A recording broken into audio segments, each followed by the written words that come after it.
ಎಲ್ಲರಿಗೂ ನಮಸ್ಕಾರ ಸ್ನೇಹಿತರೆ. ಈ ತಿಂಗಳ 30 ಅತ್ಯಂತ ಪವಿತ್ರವಾದ ವೈಕುಂಠ ಏಕಾದಶಿ ಬಂದಿದೆ. ಈ ದಿನ ಮುಂಜಾನೆ ಶ್ರೀ ಮಹಾವಿಷ್ಣುವು 3 ಕೋಟಿ ದೇವತೆಗಳೊಂದಿಗೆ ವೈಷ್ಣವ ದೇವಾಲಯಗಳಲ್ಲಿರುವ ಉತ್ತರ ದ್ವಾರದ ಬಳಿ ಭಕ್ತರಿಗೆ ದರ್ಶನ ನೀಡುತ್ತಾರೆ. ಇಂತಹ ಪವಿತ್ರ ದಿನದಂದು ಶ್ರೀ ಮಹಾವಿಷ್ಣು ಶ್ರೀದೇವಿ ಭೂದೇವಿಯೊಂದಿಗೆ ಈ ಭೂಮಿಯ ಮೇಲೆ ಮುಕ್ಕೋಟಿ ದೇವತೆಗಳಿರುತ್ತಾರೆ. ಈ ದಿನ ಗೋಮಾತೆಗೆ ಯಾವ ಪದಾರ್ಥವನ್ನು ತಿನ್ನಿಸಬೇಕು? ಮುಕ್ಕೋಟಿ ದೇವತೆಗಳು ತುಂಬ ಸಂತೋಷಪಟ್ಟು ನಿಮ್ಮನ್ನು ಆಶೀರ್ವದಿಸಿ ಹೋಗುತ್ತಾರೆ. ಸಕಲ ಐಶ್ವರ್ಯಗಳು ಸಿಗುವಂತೆ ಆಶೀರ್ವದಿಸುತ್ತಾರೆ. ಹಾಗಾದರೆ ಈ ದಿನ ಗೋಮಾತೆಗೆ ಏನು ತಿನ್ನಿಸಿದರೆ ಮುಕ್ಕೋಟಿ ದೇವತೆಗಳು ಸಂತೋಷಪಟ್ಟು ಆಶೀರ್ವದಿಸಿ ಹೋಗುತ್ತಾರೆ? ಈ ವಿಡಿಯೋದಲ್ಲಿ ತಿಳಿದುಕೊಳ್ಳೋಣ ಬನ್ನಿ. ಅದಕ್ಕೂ ಮುನ್ನ ನೀವಿನ್ನು ಚಾನಲ್ಗೆ ಸಬ್ಸ್ಕ್ರೈಬ್ ಆಗಿಲ್ಲ ಅಂದರೆ ಈಗಲೇ ಸಬ್ಸ್ಕ್ರೈಬ್ ಆಗಿ, ಹಾಗೆ ವಿಡಿಯೋಗೆ ಲೈಕ್ ಮಾಡಿ, ವಿಡಿಯೋ ಸ್ಕಿಪ್ ಮಾಡದೆ ಕೊನೆ ತನಕ ನೋಡಿ. ಎಲ್ಲರೂ ಭಕ್ತಿಯಿಂದ ಓಂ ನಮೋ ಭಗವತೆ ವಾಸುದೇವಾಯ ನಮಃ ಅಂತ ಕಮೆಂಟ್ ಮಾಡಿ. ಈ ದಿನ ಗೋವಿಗೆ ಇದು ತಿನ್ನಿಸಿದರೆ ನಿಮ್ಮ ದೇಹದಲ್ಲಿರುವ ಮನೆಯಲ್ಲಿರುವ ದಾರಿದ್ರ್ಯವೆಲ್ಲವೂ ಇಂದಿನಿಂದ ಹೋಗುತ್ತದೆ. ಇನ್ನು ಈ ದಿನ ಪೂಜೆ ಹೇಗೆ ಮಾಡಬೇಕು ಅಂದರೆ, ಇಂದು ಪ್ರತಿಯೊಬ್ಬರೂ ಕೂಡ ಹೊಸ್ತಿಲನ್ನು ಚೆನ್ನಾಗಿ ನೀರಿನಿಂದ ತೊಳೆದು ಅರಿಶಿನ ಹಚ್ಚಿ ಕುಂಕುಮ ಬೊಟ್ಟಿಡಬೇಕು. ಬಾಗಿಲಿಗೆ ಮಾವಿನ ತೋರಣಗಳನ್ನು ಅಲಂಕರಿಸಿ ಆ ನಂತರ ಪೂಜಾ ಮಂದಿರದಲ್ಲಿ ಪೂಜಾ ಪೀಠದ ಮೇಲೆ ಲಕ್ಷ್ಮೀನಾರಾಯಣರ ಚಿತ್ರಪಟವನ್ನು ಇಡಬೇಕು. ಆ ಲಕ್ಷ್ಮೀನಾರಾಯಣರ ಚಿತ್ರಪಟಕ್ಕೆ ಜಾಜಿ ಹೂಗಳಿಂದ ಅಲಂಕರಿಸಬೇಕು. ಈ ದಿನ ಆ ಲಕ್ಷ್ಮೀನಾರಾಯಣರ ಚಿತ್ರಪಟವನ್ನು ತುಳಸಿ ದಳಗಳಿಂದ ಪೂಜೆ ಮಾಡುತ್ತಾ ಓಂ ನಮೋ ನಾರಾಯಣಾಯ ಎಂಬ ಮಂತ್ರವನ್ನು 21 ಬಾರಿ ಜಪಿಸಬೇಕು. ಈ ದಿನದಂದು ಯಾರು ಲಕ್ಷ್ಮೀನಾರಾಯಣರ ಪಟಕ್ಕೆ ಪೂಜೆ ಮಾಡ್ತಾರೆ, ಆ ಮಂತ್ರವನ್ನು 21 ಬಾರಿ ಜಪಿಸುತ್ತಾರೋ ಅವರಿಗೆ ಅಖಂಡ ಐಶ್ವರ್ಯ ಪ್ರಾಪ್ತಿಯಾಗುತ್ತದೆ. ಎಲ್ಲ ರೀತಿಯ ಸಮಸ್ಯೆಗಳಿಂದ ಸುಲಭವಾಗಿ ಹೊರಬರಬಹುದು. ಹಸುವಿನ ಹಾಲಿನಿಂದ ಮಾಡಿದ ಪೊಂಗಲನ್ನು ನೈವೇದ್ಯವಾಗಿ ಅರ್ಪಿಸಬೇಕು. ಹೀಗೆ ನೈವೇದ್ಯವನ್ನು ಅರ್ಪಿಸಿ ನಮಸ್ಕರಿಸಿ ಹೀಗೆ ಮಾಡಿದರೆ ಆರ್ಥಿಕ ತೊಂದರೆಗಳೆಲ್ಲ ನಿವಾರಣೆಯಾಗಿ ಸಾಲದ ಬಾಧೆಗಳು ದೂರವಾಗುತ್ತವೆ. ಅಖಂಡ ಐಶ್ವರ್ಯ ಪ್ರಾಪ್ತಿಯಾಗುತ್ತದೆ. ಜಗನ್ಮಾತೆ ಶ್ರೀ ಆದಿಪರಾಶಕ್ತಿಯಾದ ಶ್ರೀ ಲಲಿತಾಂಬಿಕಾ ದೇವಿ ಈ ಲೋಕದಲ್ಲಿ 4 ರೂಪಗಳಲ್ಲಿರುತ್ತಾಳೆ. ಮೊದಲ ರೂಪ ಜಾನಕಮ್ಮನಾಗಿ, ಅಂದರೆ ನಮಗೆ ಜನ್ಮ ನೀಡಿದ ತಾಯಿಯ ರೂಪದಲ್ಲಿ. 2ನೇ ರೂಪ ಗೋಮಾತೆಯಾಗಿ, 3ನೇ ರೂಪ ಭೂಮಾತೆಯಾಗಿ ಅಂದರೆ ಭೂದೇವಿಯಾಗಿ, 4ನೇ ರೂಪ ಶ್ರೀಮಾತೆಯಾಗಿ ಅಂದರೆ ದೇವಾಲಯದಲ್ಲಿರುವ ಅಮ್ಮನವರು. ನಮಗೆ ಕಷ್ಟಗಳು ಬಾಧೆಗಳು ಬಂದಾಗ ಅವುಗಳನ್ನು ನಿವಾರಿಸಲು ಅಮ್ಮನವರು ಈ 4 ರೂಪಗಳಲ್ಲಿ ನಮ್ಮೊಂದಿಗೆ ನಮ್ಮ ಮಧ್ಯೆಯೇ ಇದ್ದು ನಮ್ಮನ್ನು ಯಾವಾಗಲೂ ಕಾಪಾಡುತ್ತಾಳೆ. ಜಗನ್ಮಾತೆ ಶ್ರೀ ಆದಿಪರಾಶಕ್ತಿಯಾದ ಶ್ರೀ ಲಲಿತಾಂಬಿಕಾ ದೇವಿಯ 1000 ನಾಮಗಳಲ್ಲಿ ಗೋಮಾತೆ ಎಂಬ ಹೆಸರು ಒಂದು. ಅಂದರೆ ಗೋಮಾತೆ ಸಾಕ್ಷಾತ್ ಪರದೇವತೆ ಆದಿಪರಾಶಕ್ತಿ. ಆದ್ದರಿಂದ ಗೋಮಾತೆ ಶ್ರೀ ಲಲಿತಾಂಬಿಕಾ ದೇವಿಯ ಸ್ವರೂಪ. ಗೋವಿನಲ್ಲಿ ಮುಕ್ಕೋಟಿ ದೇವತೆಗಳು ಇರುತ್ತಾರೆ. ಗೋವಿಗೆ ಪ್ರದಕ್ಷಿಣೆ ಮಾಡಿದರೆ ಸಾಕ್ಷಾತ್ ಆದಿಪರಾಶಕ್ತಿಗೆ ಮತ್ತು 33 ಕೋಟಿ ದೇವತೆಗಳಿಗೆ ಪ್ರದಕ್ಷಿಣೆ ಮಾಡಿದಂತೆ. ಆದರೆ ನಾವು ಗೋವಿಗೆ ಅಲಂಕಾರ ಮಾಡಿದರೆ ಸಾಕ್ಷಾತ್ ಆದಿಪರಾಶಕ್ತಿಗೆ ಅಲಂಕಾರ ಮಾಡಿದಂತೆ. ಗೋವು ಮತ್ತು ಕರು ನೆಲದ ಮೇಲೆ ನಡೆದು ಹೋಗುತ್ತಿರುವಾಗ ಅವುಗಳ ಹಿಂದೆ ನಾವು ನಡೆದಾಗ ಅವುಗಳ ಕಾಲಿನಿಂದ ಎದ್ದ ಮಣ್ಣು ನಮ್ಮ ಮೇಲೆ ಬೀಳುತ್ತದೆ. ಆಗ ನಾವು ಒಂದು ಪವಿತ್ರ ಗಂಗಾ ಸ್ನಾನ ಮಾಡಿದಂತೆ ಆಗುತ್ತದೆ. ಇಂತಹ ಪವಿತ್ರತೆ ಒಂದು ಹಸುವಿಗೆ ಮಾತ್ರ ಈ ಭೂಮಿಯ ಮೇಲಿದೆ. ಈ ದಿನ ಗೋವನ್ನು ಹೇಗೆ ಪೂಜಿಸಿದರೆ ಸಕಲ ಶುಭಗಳು ಉಂಟಾಗುತ್ತವೆ? ಗೋವಿನ ರೂಪಗಳ ಭಾಗದಲ್ಲಿ ಶಿವನು ನೆಲೆಸಿರುತ್ತಾನೆ. ಆದ್ದರಿಂದ ಗೋವಿನ ಮೇಲೆ ಚಿಮುಕಿಸಿದ ನೀರು ಹರಿಯುತ್ತಿರುವಾಗ ಅವುಗಳನ್ನು ಕೈಯಿಂದ ಹಿಡಿದು ತಲೆಯ ಮೇಲೆ ಚಿಮುಕಿಸಿಕೊಂಡ್ರೆ ತ್ರಿವೇಣಿ ಸಂಗಮದ ನೀರನ್ನು ತಲೆಯ ಮೇಲೆ ಚಿಮುಕಿಸಿಕೊಂಡಷ್ಟೇ ಕಳಸಿಗುತ್ತದೆ ಎಂದು ಪುರಾಣಗಳು ಹೇಳುತ್ತವೆ. ಗೋವಿನ ಮೂಗಿನ ಭಾಗದಲ್ಲಿ ಸುಬ್ರಹ್ಮಣ್ಯ ಸ್ವಾಮಿ ಇರುವುದರಿಂದ ಮೂಗನ್ನು ಪೂಜಿಸಿದರೆ ಸಂತಾನ ನಷ್ಟ ಇರುವುದಿಲ್ಲ. ಅದೇ ರೀತಿ ಗೋವಿನ ಕಿವಿಯ ಬಳಿ ಅಶ್ವಿನಿ ದೇವತೆಗಳಿರುತ್ತಾರೆ. ಆದ್ದರಿಂದ ಕಿವಿಯನ್ನು ಪೂಜಿಸಿದರೆ ಸಮಸ್ತ ರೋಗಗಳಿಂದ ವಿಮುಕ್ತಿ ದೊರೆಯುತ್ತದೆ. ಅದೇ ರೀತಿ ಹಸುವಿನ ಕಣ್ಣುಗಳ ಬಳಿ ಸೂರ್ಯಚಂದ್ರರಿರುತ್ತಾರೆ. ಅವುಗಳನ್ನು ಪೂಜಿಸಿದರೆ ಅಜ್ಞಾನವೆಂಬ ಕತ್ತಲೆ ನಾಶವಾಗಿ ಜ್ಞಾನಕಾಂತಿ ಮತ್ತು ಸಕಲ ಸಂಪತ್ತುಗಳು ದೊರೆಯುತ್ತವೆ. ಹಸುವಿನ ನಾಲಿಗೆಯ ಮೇಲೆ ವರುಣ ದೇವರು ಇರುವುದರಿಂದ ಅಲ್ಲಿ ಪೂಜಿಸಿದರೆ ತಕ್ಷಣ ಸಂತಾನ ಪ್ರಾಪ್ತಿಯಾಗುತ್ತದೆ. ಹಸುವಿನ ತುಟಿಗಳಲ್ಲಿ ಪ್ರಾತಃ ಸಂಧ್ಯಾದಿ ದೇವತೆಗಳಿರುತ್ತಾರೆ. ಅವುಗಳನ್ನು ಪೂಜಿಸಿದರೆ ಪಾಪಗಳೆಲ್ಲ ನಾಶವಾಗುತ್ತವೆ. ಅದೇ ರೀತಿ ಹಸುವಿನ ಬಲಬದಿಯಲ್ಲಿ ಮತ್ತು ಎಡಬದಿಯಲ್ಲಿ ಧರ್ಮ ದೇವತೆಗಳಿರುವುದರಿಂದ ಅವುಗಳನ್ನು ಪೂಜಿಸಿದರೆ ಯಮಬಾಧೆಗಳಿರುವುದಿಲ್ಲ, ಪುಣ್ಯಲೋಕ ಪ್ರಾಪ್ತಿಯಾಗುತ್ತದೆ. ಹಸುವಿನ ಕೆಚ್ಚಲಿನಲ್ಲಿ 4 ಪುರುಷಾರ್ಥಗಳಿರುವುದರಿಂದ ಪೂಜಿಸಿದರೆ ಧರ್ಮಾರ್ಥ ಕಾಮ ಮೋಕ್ಷಗಳು ದೊರೆಯುತ್ತವೆ. ಹಸುವಿನ ತುದಿಯಲ್ಲಿ ನಾಗದೇವತೆ ಇರುತ್ತಾರೆ. ಅವುಗಳನ್ನು ಪೂಜಿಸಿದರೆ ನಾಗಲೋಕ ಪ್ರಾಪ್ತಿಯಾಗುತ್ತದೆ. ಭೂಮಿಯ ಮೇಲೆ ನಾಗರ ಹಾವುಗಳು ಭಯ ಇರುವುದಿಲ್ಲ. ಆ ದಿನ ಆ ಹಸುವಿಗೆ ಯಾರಾದರೂ ಹಸಿ ಹುಲ್ಲನ್ನು ಆಹಾರವಾಗಿ ನೀಡಿದರೆ ಅವರಿಗೆ ಮುಕ್ಕೋಟಿ ದೇವತೆಗಳ ಆಶೀರ್ವಾದ ತಕ್ಷಣವೇ ಸಿಗುತ್ತದೆ. ಸಾಕ್ಷಾತ್ ಆ ದೇವತೆಗಳೇ ನಿಮ್ಮನ್ನು ನೋಡಿ ಆಶೀರ್ವದಿಸಿ ಪುಣ್ಯ ಫಲ ಸಿಗುವಂತೆ ಮಾಡುತ್ತಾರೆ. ಅಂತಹ ಪವಿತ್ರ ದಿನವಾದ ಈ ದಿನ ಹಸುವಿಗೆ ಆಹಾರ ನೀಡಿದರೆ ಮುಕ್ಕೋಟಿ ದೇವತೆಗಳಿಗೆ ನೈವೇದ್ಯ ಸಮರ್ಪಿಸಿದಂತೆ ಲೆಕ್ಕ. ಅದಕ್ಕಾಗಿಯೇ ಗೋ ಪ್ರದಕ್ಷಿಣೆ ಮಾಡಿದರೆ ಭೂ ಪ್ರದಕ್ಷಿಣೆ ಮಾಡಿದಂತಾಗುತ್ತದೆ. ಹಸುವಿಗೆ ಕೆಲವು ವಿಶೇಷ ಆಹಾರ ಪದಾರ್ಥಗಳನ್ನು ತಿನ್ನಿಸಿದರೆ ನಿತ್ಯ ಎದುರಾಗುವ ಸಮಸ್ಯೆಗಳನ್ನು ದೂರ ಮಾಡುತ್ತದೆ. ಗೋಮಾತೆ ಹಸುವಿಗೆ ಯಾವ ಆಹಾರ ತಿನ್ನಿಸಿದರೆ ಯಾವ ಸಮಸ್ಯೆಗಳಿಂದ ಹೊರಬರಬಹುದು, ಯಾವ ಫಲಿತಾಂಶ ಸಿಗುತ್ತದೆ ಎಂದು ತಿಳಿಯೋಣ. ಹಿಂದೂಗಳಿಗೆ ಆರಾಧ್ಯ ದೈವ ಹಸುವಿನಲ್ಲಿ ಸಕಲ ದೇವತೆಗಳು ನೆಲೆಸಿದ್ದಾರೆ ಎಂದು ಪುರಾಣಗಳೇ ಹೇಳುತ್ತವೆ. ಅದಕ್ಕಾಗಿಯೇ ಗೋಮಾತೆಗೆ ಪ್ರದಕ್ಷಿಣೆ ಮಾಡಿದರೆ ಸಕಲ ದೇವತೆಗಳಿಗೆ ಪ್ರದಕ್ಷಿಣೆ ಮಾಡಿದಷ್ಟು ಫಲ ಸಿಗುತ್ತದೆ ಎಂದು ಹೇಳುತ್ತಾರೆ. ಪವಿತ್ರವಾದ ಗೋವಿಗೆ 3 ಹೆಸರುಗಳಿವೆ. ಒಂದು ಕಾಮಧೇನು, ಎರಡನೆಯದು ಸುರಭಿ, ಮೂರನೆಯದು ನಂದಿನಿ. ಗೋವಿನ ಹೆಸರುಗಳ ಬಗ್ಗೆ ವ್ಯಾಸ ಭಾರತದ ಅರಣ್ಯ ಪರ್ವದಲ್ಲಿ ಹೇಳಲಾಗಿದೆ.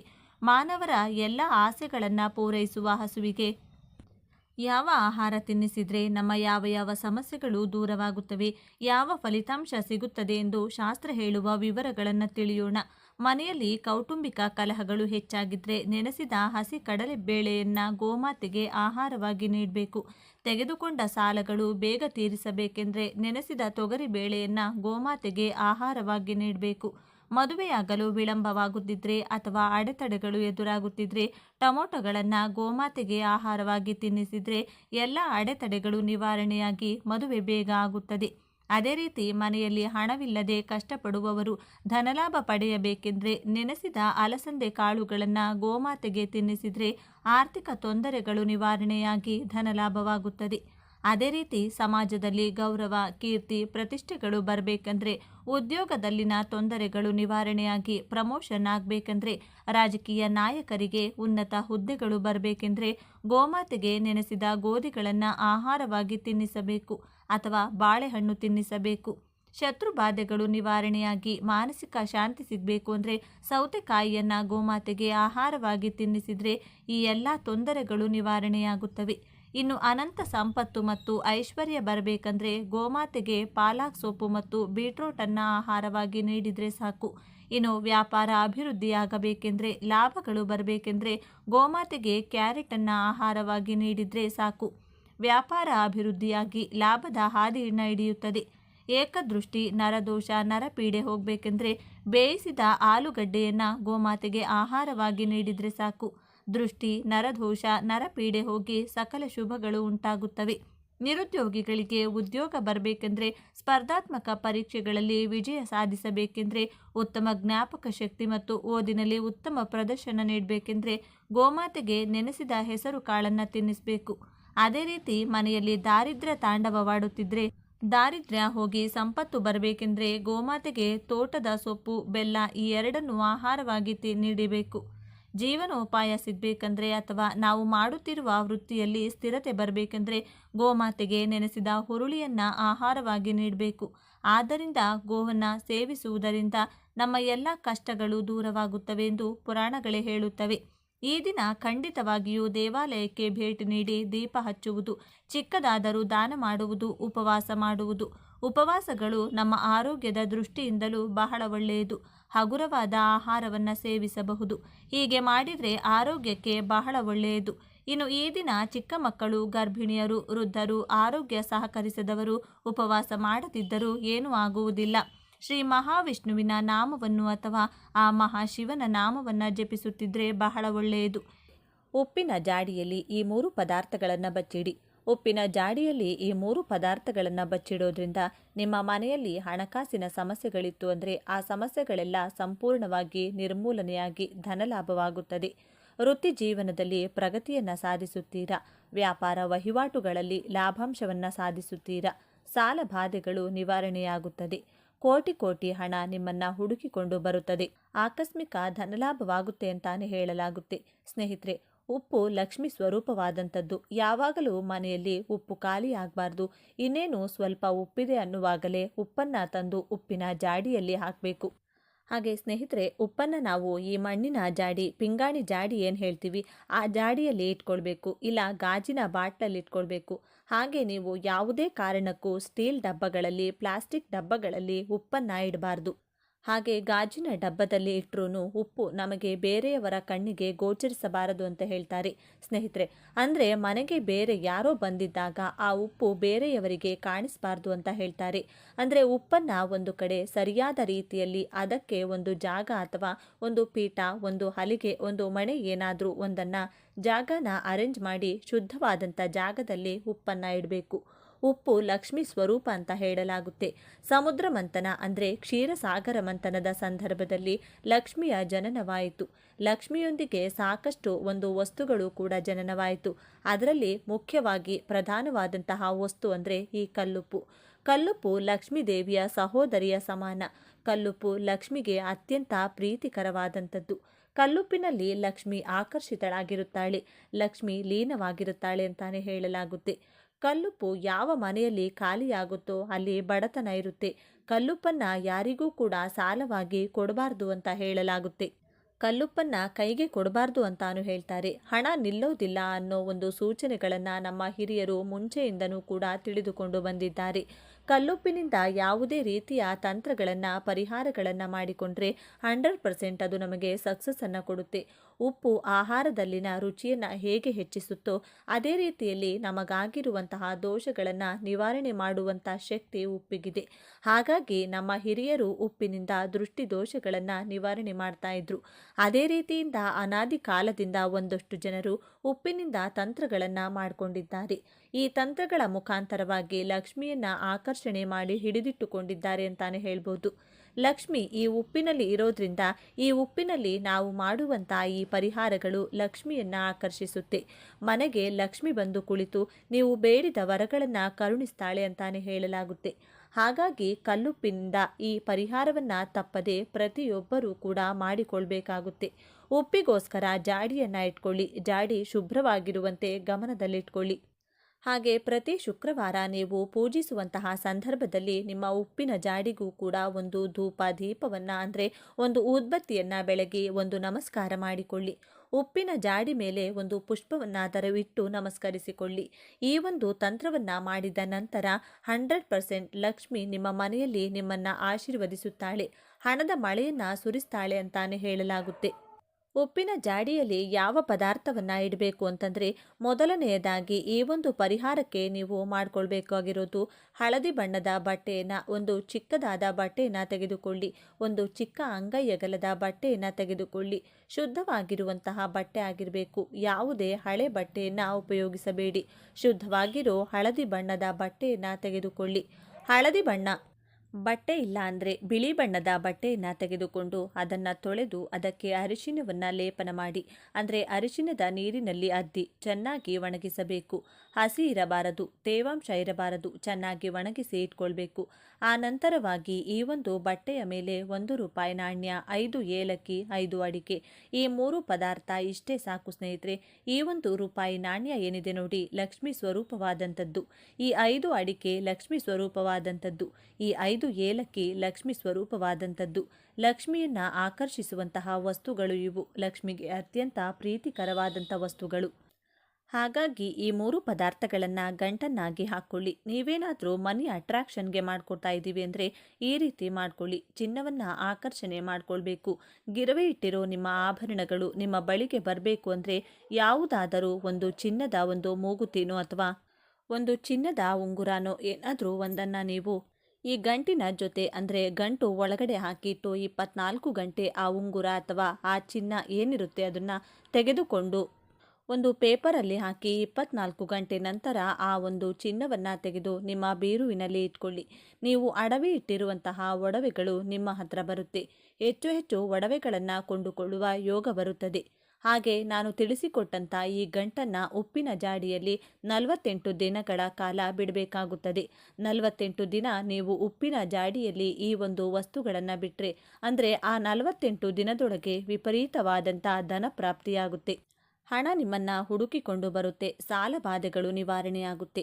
ಎಷ್ಟೇ ಸಾಲ ಇದ್ರೂ ಕೂಡ ಅದನ್ನು ತೀರಿಸುವಂತಹ ದಾರಿ ಮಾರ್ಗ ಸುಲಭವಾಗಿ ಓಪನ್ ಆಗುತ್ತದೆ.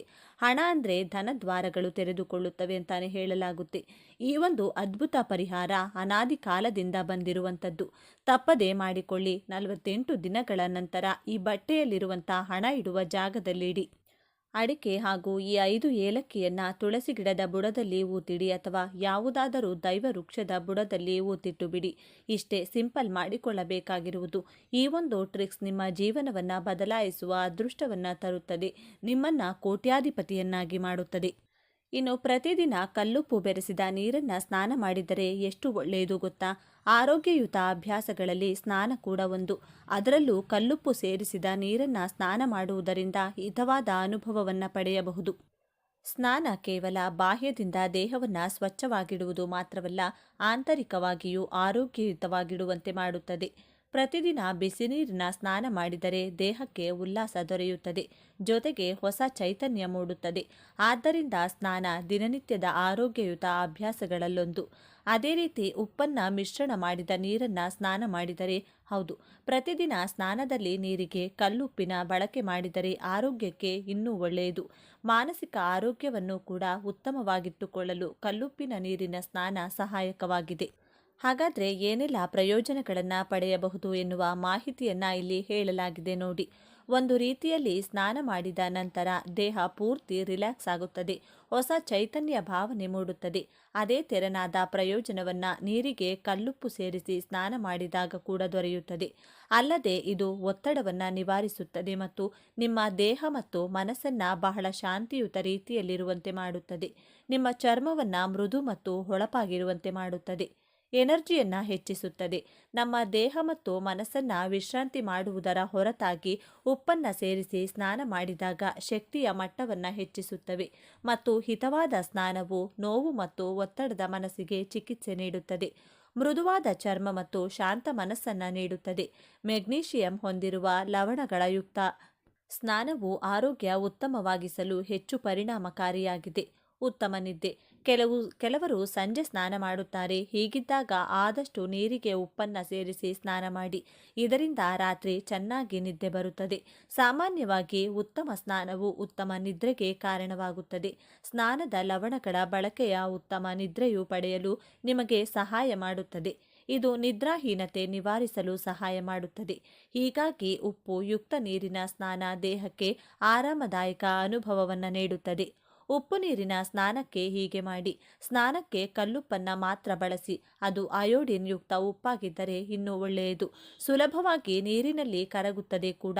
ಒಂದು ಬಕೆಟ್ ನೀರಿಗೆ 2 ಅಥವಾ 3 ಟೀ ಸ್ಪೂನ್ ಉಪ್ಪನ್ನು ಸೇರಿಸಿಬಿಡಿ. ಬೇಗನೆ ಕರಗುತ್ತದೆ. ನಂತರ ಸ್ನಾನ ಮಾಡಿ. ಸ್ನೇಹಿತರೆ, ವಿಡಿಯೋ ನೋಡಿದ್ದಕ್ಕಾಗಿ ಧನ್ಯವಾದಗಳು.